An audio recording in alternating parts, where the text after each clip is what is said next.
Tara. Let's go. Bukan na natin to. Alright.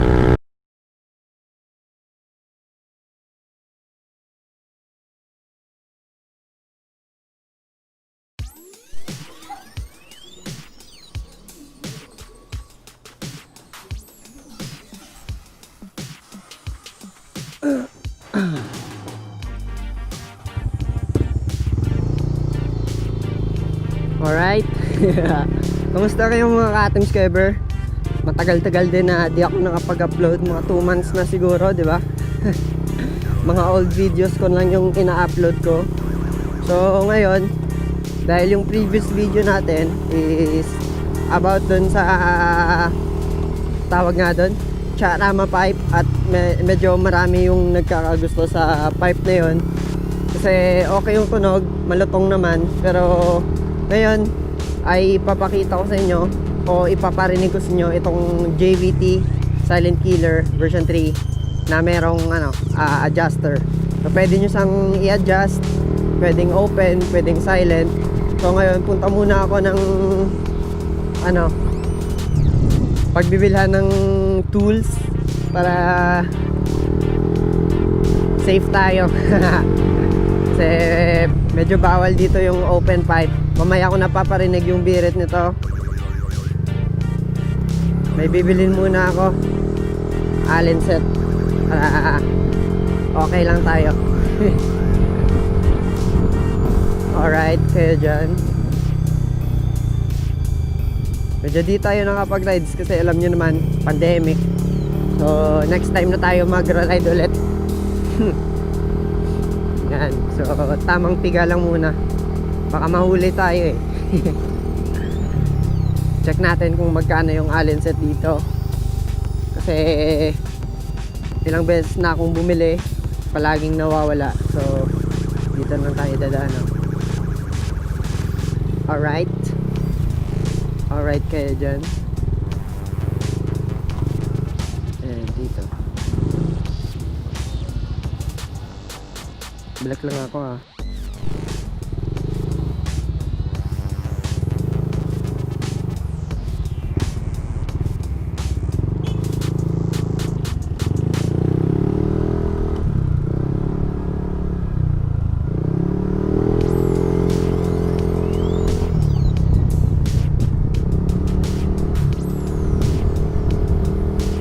Ayan, so at dahil no face shield, no entry tayo mga ka-atoms ko ever, tara na muna, paparinig ko lang muna sa inyo itong pipe ko pag binabanat.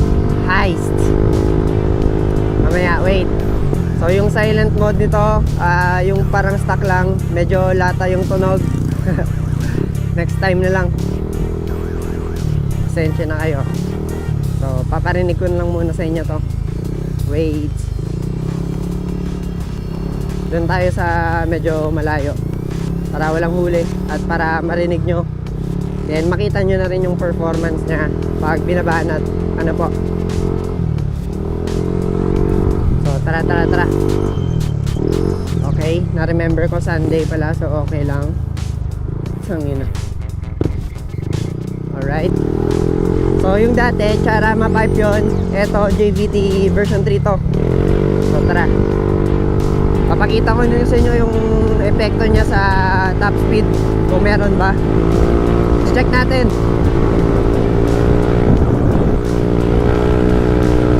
Matagal na rin kasi akong hindi nakapag-upload eh. So ngayon, kakabili ko lang. So medyo naiilang pa ako. Di na ganun kataas yung confidence ko kasi medyo wala na atang. Alright.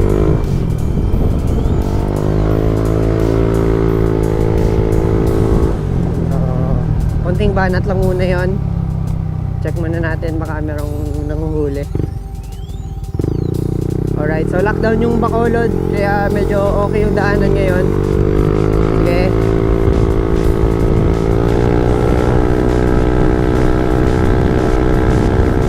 So yung gamit ko ngayon mga ka-atoms ko ever, naka super view tayo. Kasi medyo pangit yung yung wide view pag naka hyper smooth boost tayo. So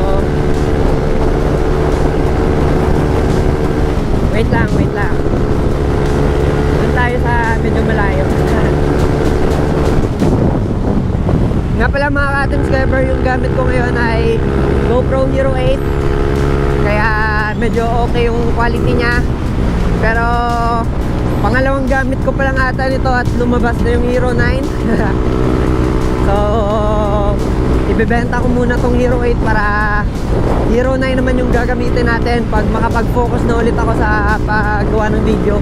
Kasi ngayon medyo busy pa sa shop at pandemic pa, kaya wala na akong time makapagawa ng video at makapag-edit.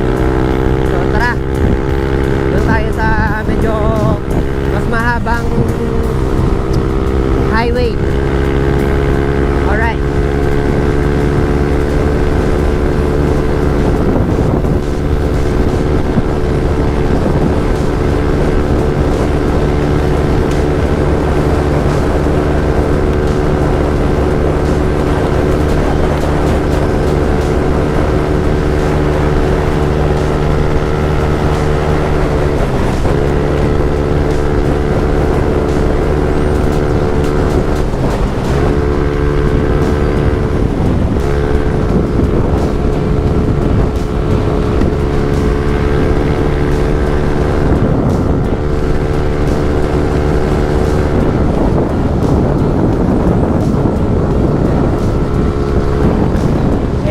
Bumili ng 3M na double-sided tape para dito sa microphone adapter ko kasi yan, nahuhulog. Shit. Tara. Dito natin tinesting yung Charama pipe eh. So nakita nyo naman yung top speed natin doon sa isang Nmax.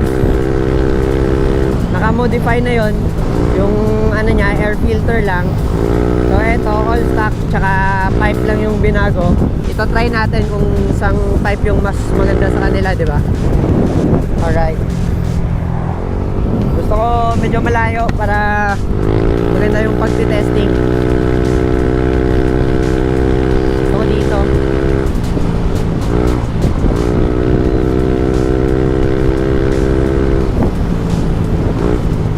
Dito hanggang doon. Check natin. Paunahin muna natin tong mga gustong mauna. Alright. So, tara. Let's go. Bukan na natin to. Alright.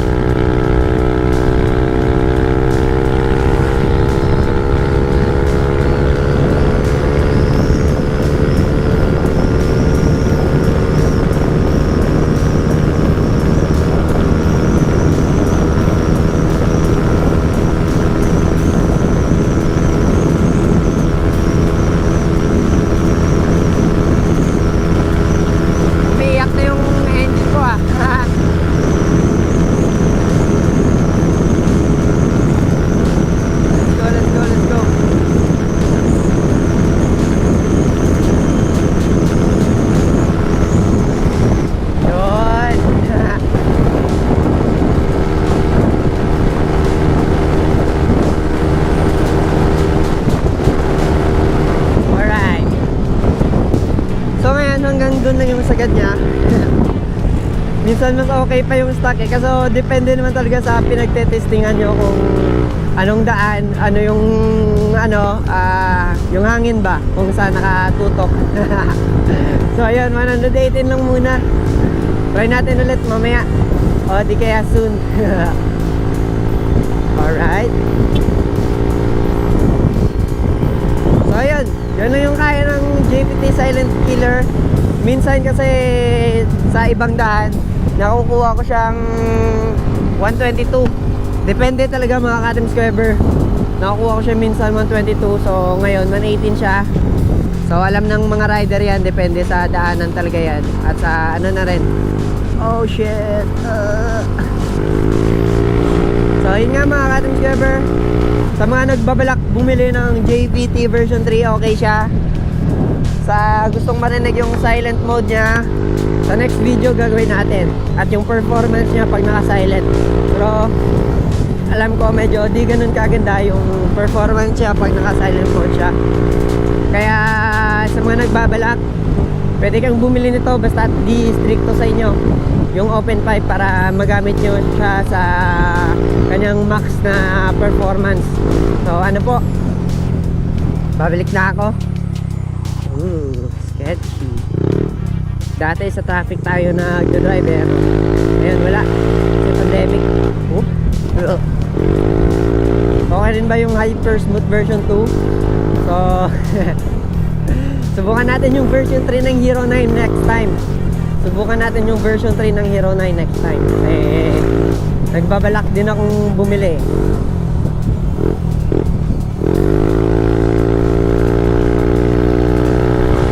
Pag mabenta ko tong Hero 8, bili agad natin ng Hero 9.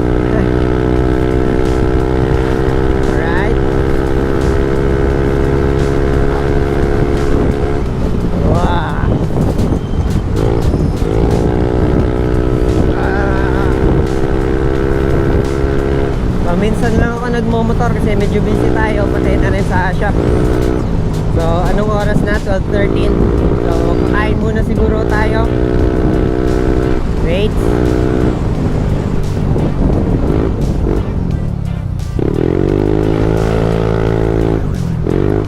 Huli pero di kulong. Sunday naman ngayon eh.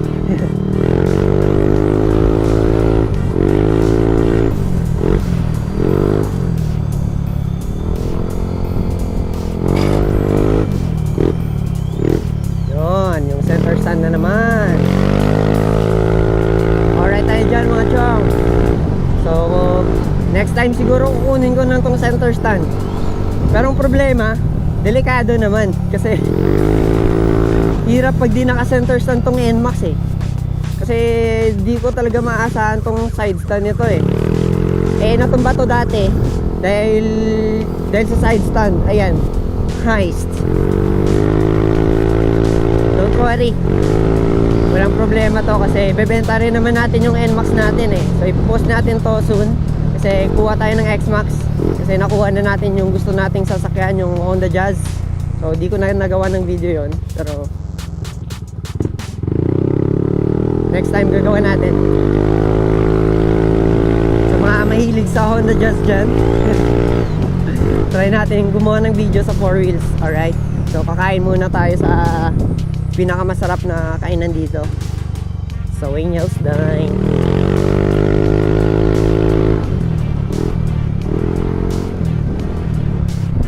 Alright,